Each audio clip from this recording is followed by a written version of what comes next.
Selamat datang teman-teman.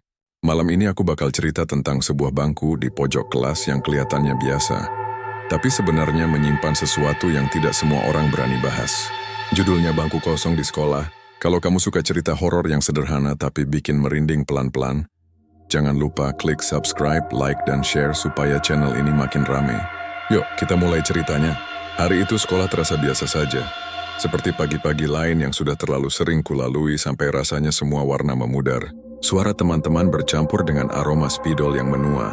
Dan kipas angin di langit-langit hanya berputar cukup lambat untuk menyebarkan rasa kantuk.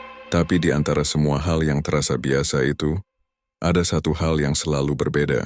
Sebuah bangku di pojok kelas, dekat jendela tua yang kacanya sudah buram seperti kaca yang lupa bagaimana caranya memantulkan cahaya. Bangku itu seperti titik kecil yang tidak menyatu dengan suasana kelas. Ia hanya diam, tapi punya semacam ketegangan yang tidak jelas bentuknya. Bangku itu tidak pernah ditempati siapapun. Guru-guru bilang bangku itu memang sengaja dibiarkan kosong. Tapi tidak pernah ada yang benar-benar menjelaskan kenapa. Tidak ada poster peringatan, tidak ada tanda silang di atas mejanya. Tidak ada cerita resmi. Hanya ada instruksi halus yang selalu diikuti tanpa perlu dipertanyakan. Setiap kali ada murid baru yang tanpa sengaja duduk di sana, mereka selalu minta pindah dalam beberapa minggu. Alasan mereka macam-macam. Ada yang bilang tidak nyaman, ada yang bilang sering pusing di sana, dan ada juga yang bilang, dengan suara pelan seolah takut didegarkan sesuatu, bahwa rasanya seperti ada yang ngeliatin dari belakang. Aku sendiri tidak pernah percaya, atau mungkin memang tidak mau percaya. Aku selalu berpikir itu hanya sugesti. Semacam cerita lama yang dipelihara agar sekolah punya bumbu horor tersendiri. Tapi bagaimanapun, sekali pikiran itu masuk ke kepala, keluar lagi jadi proses yang tidak semudah itu. Aku tetap pura-pura cuek, tapi setiap kali lewat dekat bangku itu, aku merasa langkahku sedikit mempercepat diri tanpa sadar. Hanya sedikit, tapi cukup untuk menunjukkan bahwa tubuhku sebetulnya tidak serileks pikiranku. Semua berubah pada suatu sore. Aku harus lembur di kelas untuk menyelesaikan laporan kegiatan. Teman-teman sudah pada pulang, dan matahari sore sedang sibuk memeluk gedung sekolah perlahan-lahan. Cahaya jingga masuk dari kaca buram itu seperti cahaya yang lupa bagaimana caranya terang. Ruangan mendadak terasa sunyi dengan cara yang berbeda. Sunyi yang tidak sekadar tidak ada orang, tapi sunyi yang membuat telinga seperti mendengar suara-suaranya sendiri. Aku duduk menghadap meja, membenarkan letak kertas lalu mulai menulis. Pada awalnya biasa saja. Hanya perlu dibereskan sebentar, sampai udara di ruangan tiba-tiba berubah.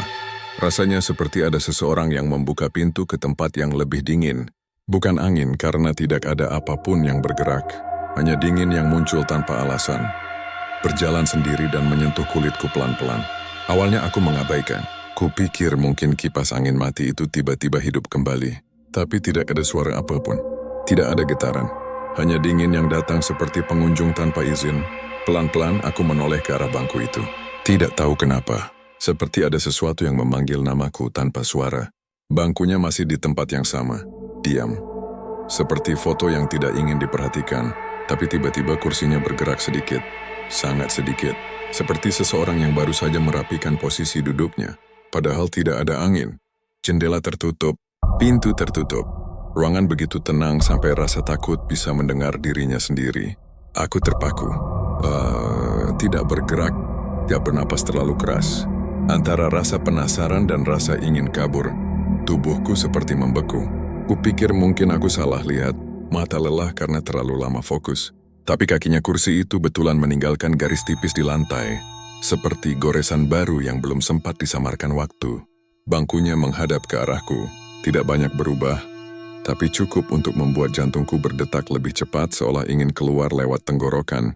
Aku diam, bangkunya diam, tapi diam itu seperti tidak benar-benar diam. Seperti ada jeda sebelum sesuatu terjadi. Seperti ketika kita masuk ruangan gelap dan merasa tidak sendirian. Meskipun mata belum mampu membuktikannya, ruang kelas tiba-tiba terasa lebih kecil. Seperti dindingnya mendekat sedikit demi sedikit. Aku berusaha kembali fokus ke kertas di hadapanku. Tapi huruf-hurufnya kabur seakan menolak untuk dibaca. Pikiran rasanya seperti kacau balau, seperti rak buku yang tiba-tiba ditabrak dari dalam. Ada perasaan aneh yang susah dijelaskan. Seperti ada tatapan panjang dari seseorang yang berdiri terlalu dekat, tapi kita tidak bisa melihatnya. Tatapan yang tidak mengancam, tapi tidak juga ramah. Tatapan yang diam, tapi jelas-jelas sadar akan keberadaanku. Setiap bulu di tubuhku meremang seperti rumput yang tersentuh hujan pertama. Aku menelan ludah. Ruangan terasa lebih dingin. Bahkan suara penaku jatuh pun terdengar seperti gema yang tidak semestinya ada di ruangan sekecil itu. Napasku terdengar sendiri. Dan itu justru membuatku tambah cemas. Aku mulai merasakan kehadiran sesuatu, bukan bayangan, bukan suara. Lebih seperti keberadaan yang ingin dikenal tapi tidak ingin dilihat. Pelan-pelan aku memaksa diri untuk menoleh lagi ke arah bangku itu. Tidak ada apapun. Tetap kosong. Tapi aku tahu pasti ada sesuatu yang berubah. Rasanya seperti melihat seseorang berdiam diri, menunggu, tapi berdiri di luar sudut pandangmu. Tubuhku seperti dipaksa untuk lebih peka dari sebelumnya. Aku ingin berdiri, ingin keluar, ingin mematikan lampu kelas dan pulang saja. Tapi ada sesuatu yang menahanku. Semacam rasa penasaran yang bercampur takut. Seperti membaca buku yang kamu tahu akan membuat kamu tidur tidak nyenyak. Tapi kamu tetap ingin membuka halamannya. Lalu kursinya bergerak sedikit lagi. Lebih jelas, tidak kencang, tapi cukup untuk membuat napasku tersangkut. Kali ini tidak ada alasan lain. Itu bukan angin, bukan getaran, bukan ilusi. Kursinya bergerak karena sesuatu di sana melakukannya. Dan untuk pertama kalinya sejak masuk ke ruangan itu, aku sadar betapa senyapnya sekolah sore hari. Senyap yang tidak kosong, senyap yang menyimpan seseorang di dalamnya. Aku diam, bangkunya diam, tapi terasa sekali bahwa aku tidak sendirian. Tidak sejak beberapa menit lalu, tidak sejak bangkunya bergerak, dan mungkin tidak sejak aku pertama kali masuk kelas hari itu. Bangku itu memang kosong, tapi sepertinya ada yang ingin memastikan tetap begitu. Besoknya, waktu istirahat siang, aku langsung cerita ke dua temanku, Nisa dan Damar. Sebenarnya aku ragu mau ngomong atau tidak, karena kedengarannya agak konyol kalau diceritakan. Tapi setelah kejadian sore kemarin, aku tidak bisa menahannya. Ada bagian dalam diriku yang butuh saksi, butuh teman untuk memastikan kalau aku tidak cuma berhalusinasi akibat kecapekan. Astaga, kamu pasti kurang tidur, kata Nisa sambil ngakak kecil. Nada ketawanya ringan, tapi matanya memperhatikanku cukup lama, seolah mencari tanda bahwa aku hanya berlebihan. Damar ikut tertawa, tapi tawa itu tidak sepenuhnya lepas. Dia tipe orang yang mudah takut, tapi suka pura-pura berani. Tapi kalau kamu mau ngecek lagi, aku ikut, katanya sambil mengangkat alis.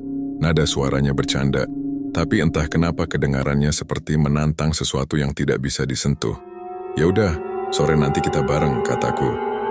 Aku ikut yang kedua itu, Nisa menambahkan sambil menutup bekal makanannya. Tapi kalau ada yang aneh-aneh beneran, aku langsung lari. Kami tertawa tipis, tapi tawa itu patah-patah. Tidak ada yang benar-benar rileks. Rasanya seperti kami bertiga sepakat untuk tidak menyinggung terlalu jauh, tapi diam-diam memikirkan hal yang sama. Sore harinya, kami kembali ke kelas. Langit sore tampak seperti lampu kamar yang hampir putus. Cahaya jingga masuk dari jendela dan jatuh di lantai tapi buram. Seperti tubuh cahaya yang lelah, udara di dalam kelas terasa lebih dingin dari biasanya. Padahal ventilasi sama saja. Heningnya tidak nyaman, bukan hening yang ramah, tapi hening yang seperti menunggu seseorang mengetuk pintu. Kami bertiga berdiri beberapa langkah dari bangku kosong itu. Dari jauh, itu hanya bangku kayu biasa, warnanya sedikit pudar, ada goresan kecil di bagian belakangnya. Meja di depannya polos, hanya sedikit lecet karena pernah dipakai murid yang suka menggoreskan nama. Tidak ada tanda apapun yang membuatnya tampak istimewa. Lihat, nggak ada apa-apa, kata Damar sambil mencoba berbicara dengan nada santai. Meski aku bisa melihat kedua tangannya menggenggam tali tas terlalu erat. Aku menelan napas, memandangi bangku itu dalam-dalam. Rasanya berbeda dari kemarin, tapi perbedaan itu sulit dijelaskan. Semacam kesan bahwa udara di sekitar bangku itu lebih berat, seperti ada lapisan lain yang tidak terlihat. Nisa melangkah pelan mendekat hanya sedikit lalu berhenti. Aku sumpah nih, katanya lirih. Kenapa suasananya kayak ruangan ini nahan napas? Belum sempat aku jawab, tiba-tiba ada suara pelan dari bawah meja bangku itu. Suara yang sederhana tapi sangat jelas. Suara seseorang menarik napas. Bukan napas orang capek yang tersengal. Bukan napas menghela karena bosan. Napas itu berat, dalam, dekat sekali, seolah sumber suaranya berada hanya beberapa sentimeter dari bawah meja. Napas yang menyeret udara seperti seseorang yang mencoba mengingat rasanya hidup. Nisa menutup mulutnya dengan tangan. Matanya langsung membesar. Damar mematung seperti patung yang tiba-tiba ditinggalkan sangkarnya. Aku merasakan bulu kuduk meremang dari tengkuk sampai ke punggung, seperti gelombang dingin menyapu naik. Dengar itu, bisik Damar hampir tidak bersuara. Aku mengangguk terlalu takut untuk bicara. Suara napas itu muncul lagi, sedikit lebih panjang, seperti seseorang yang baru saja bangun dari tidur panjang dan belum bisa mengatur ritme tubuhnya. Kami bertiga saling pandang. Tidak ada yang berani bicara lebih dari bisikan. Rasanya kalau kami bicara terlalu keras, sesuatu akan membalas panggilan itu. Tiba-tiba, bangku itu bergerak, pelan, sangat pelan, seolah ada seseorang yang duduk dengan hati-hati, merendahkan tubuhnya perlahan agar kursinya tidak berisik. Gerakannya natural, terlalu natural untuk dianggap sebagai hembusan angin. Bangkunya tertarik ke belakang sedikit. Bunyi gesekan kayunya halus tapi cukup jelas, seperti suara yang disengaja. Nisa menjerit kecil dan langsung mundur beberapa langkah. Damar tersentak dan wajahnya langsung pucat. Begitu pucat sampai warna kulitnya hampir menyatu dengan tembok. Aku sendiri menggigil. Bukan hanya karena takut, tapi karena baru sadar sesuatu yang tidak kulihat kemarin. Saat bangku itu selesai bergerak, posisinya berubah. Tidak menghadap guru seperti biasanya. Tidak menghadap jendela. Tidak menghadap siapapun.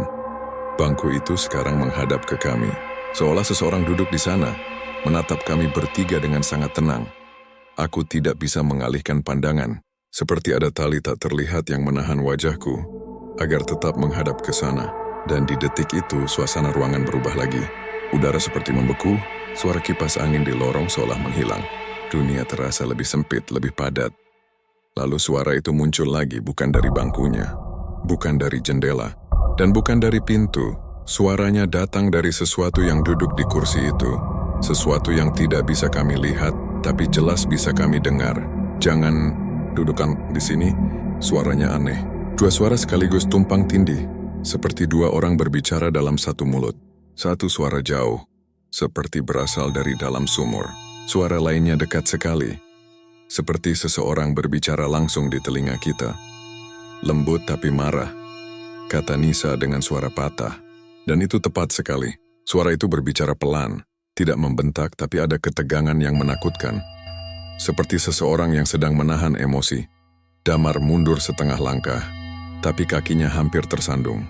Kita harus pergi deh, katanya terbata. Aku ingin pergi. Otakku memerintah kakiku untuk bergerak, tapi tubuhku lumpuh. Sebagian diriku takut, sebagian lagi penasaran, dan sebagian lagi hanya pasrah karena sadar dia sudah memperhatikan kami sejak kami masuk. Bangku itu bergeser sedikit lagi. Gerakannya kecil, tapi cukup untuk membuat suasana menjadi lebih berat. Napas itu keluar lagi, lebih jelas, lebih terengah, seperti seseorang yang lama menahan kata-kata. Kami bertiga akhirnya lari. Dia yang bicara. Tidak ada yang menoleh, hanya deru napas dan detakan jantung yang memukul-mukul dada, seperti ingin melompat keluar. Sampai di luar kelas, kami berhenti, terengah, gemetar.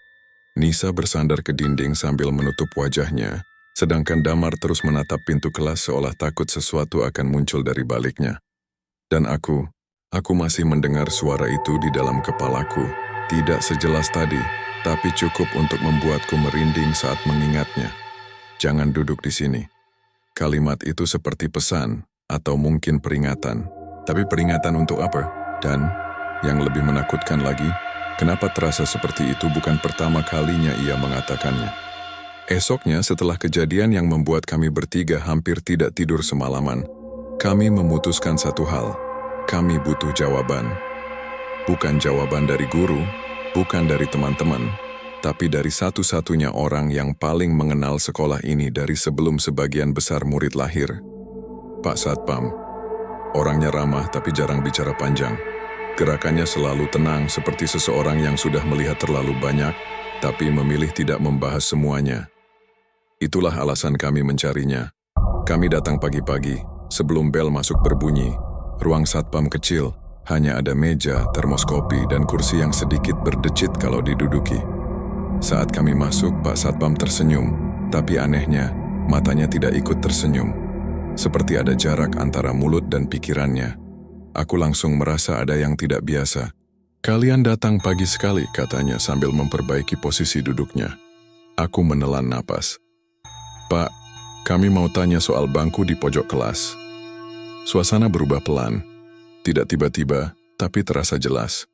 Pak Satpam tidak bicara selama beberapa detik. Tangannya berhenti mengaduk kopi, lalu dia letakkan sendoknya pelan. Ia memandang kami satu persatu. Tatapan yang lama, berat, seperti sedang mempertimbangkan apakah kami siap atau tidak mendengar sesuatu. Akhirnya dia menghela napas.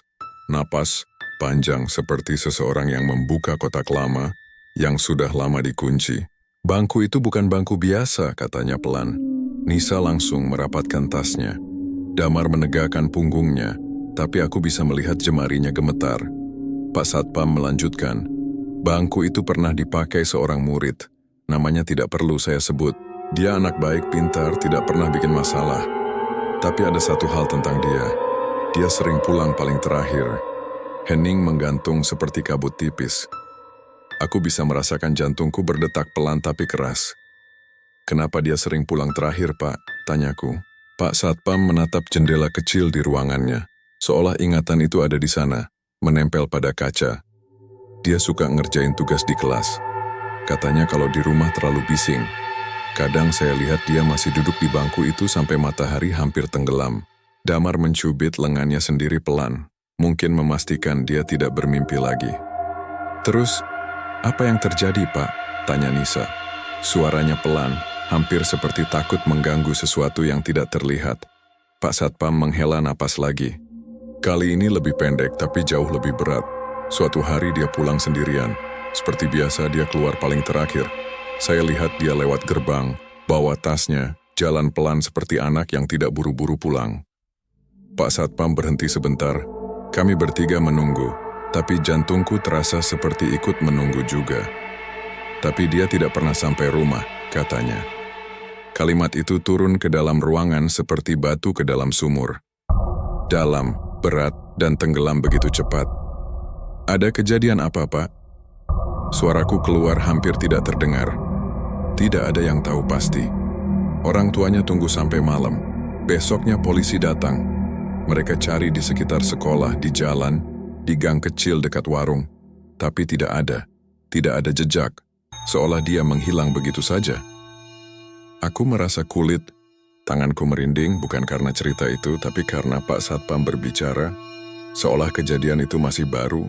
Seolah ia masih bisa melihat anak itu berjalan keluar gerbang sore itu. Ada yang bilang, lanjutnya, kalau malam-malam mereka lihat bayangan anak duduk di bangku itu. Ada juga yang bilang mereka dengar suara kursi bergerak, padahal kelas kosong. Tapi sekolah tidak mau bahas itu. Mereka biarkan satu bangku kosong untuknya. Ia memandang kami. Tatapannya tidak keras, tapi penuh peringatan. Biar dia tetap punya tempat. Kami bertiga saling pandang. Aku tahu mereka merasakan hal yang sama. Suara napas kemarin, bangku yang bergerak. Suara yang berlapis seperti dua suara yang keluar dari satu mulut. Dan kalimat itu seperti pesan atau peringatan. Jangan duduk di sini. Saat itu juga ruangan terasa lebih sempit. Udara jadi lebih dingin. Entah karena ceritanya atau karena hal lain. Pak Satpam memperhatikan ekspresi kami, lalu mencondongkan tubuh sedikit. Kalian bertiga kenapa tiba-tiba nanya soal bangku itu? Tanyanya. Tidak ada yang menjawab. Bibir kami seperti terkunci. Aku tidak ingin menceritakan detailnya, bukan karena aku tidak percaya dia, tapi karena aku takut kalau aku cerita, sesuatu di kelas bisa mendengar sebutannya. Seolah dengan mengulang cerita itu, kami memanggilnya. Suasana makin tidak nyaman. Ruangan kecil itu seperti menjalani malam lebih dulu daripada luar. Cahaya lampu neon di langit-langit bergetar sedikit, seperti mau padam. Aku mulai merasa takut kalau kami terlalu lama di ruangan ini. Akhirnya Pak Satpam bersandar lagi. Yang penting kalian tahu satu hal. Jangan duduk di bangku itu. Jangan ganggu. Jangan coba-coba. Kami mengangguk bersamaan, seperti anak kecil yang diberi peringatan keras oleh orang tua. Setelah itu kami keluar dari ruangan Satpam. Udara luar terasa lebih hangat, lebih hidup, tapi kami bertiga tidak bicara. Kami hanya berjalan pelan ke arah tangga, lalu berdiri di sana tanpa tujuan. Aku melihat ke arah kelas dari kejauhan. Bentuk jendelanya tampak biasa, tapi tahu apa yang ada di dalam membuatnya terasa seperti mata besar yang sedang memerhatikan kami. Nisa menarik napas panjang lalu berkata, "Sekarang aku lebih takut daripada kemarin." Damar mengangguk. "Aku juga, tapi kenapa aku merasa kasihan?" Katanya dengan suara pelan, kayak dia nunggu sesuatu atau seseorang. Aku tidak menjawab, tapi dalam hati aku paham perasaan itu. Ada kesepian aneh yang terasa dari bangku itu. Seolah ada sosok yang duduk diam, sadar bahwa dunia berjalan tanpanya, tapi tetap kembali, tetap hadir. Masih setia pada tempat terakhir yang terasa seperti rumah. Sejak hari itu setiap kami lewat depan kelas kami selalu menunduk sebentar. Bukan karena sopan, tapi karena rasanya seperti melewati seseorang yang duduk diam di sana, memperhatikan dari balik ketiadaan. Ruangannya terlihat biasa dari luar, tapi setiap kali kami lewat, udara sekitar bangku itu terasa sedikit lebih dingin daripada bagian kelas lainnya.